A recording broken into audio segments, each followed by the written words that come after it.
A flood victim from Wiltshire says she's stuck in a living nightmare because she can't claim on her insurance. Roslyn Earle's home in Shrewton was badly damaged by groundwater flooding this winter.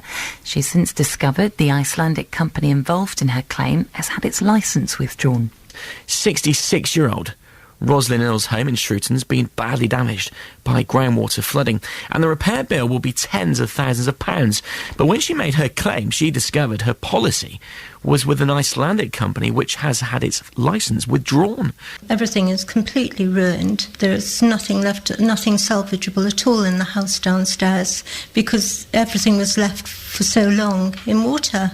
You can imagine it's devastating. You feel you've lost your home, you have no security, and it's a nightmare, particularly when you think I had an expensive insurance policy that should have covered it. You don't expect on top of to have to cope with the nightmare of flood, to then have to cope or battle with an insurance company who should be actually looking after you. Initially I rang, and I was told the process that was carrying on.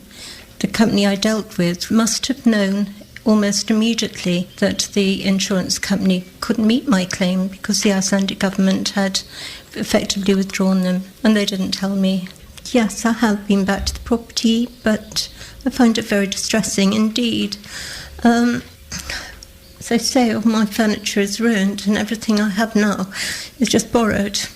The Conservative MP for Salisbury, John Glenn's raised her case in the Commons and is urging the government to intervene.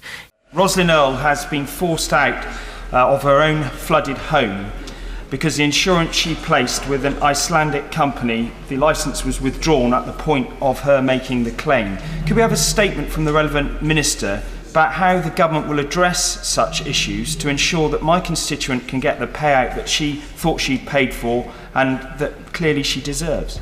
He joins us, Mr. Glenn. Hi. Good morning. How would you describe the situation Roslyn Earle is evidently in? Well, it's diabolical. And I asked the Leader of the House to examine it, and he said that he would be writing to them to get them to look into this case. Individual cases are not matters that really ministers can directly engage with. We have created a proper framework through the Prudential Regulation Authority for the regulation of institutions that accept deposits or affect insurance contracts.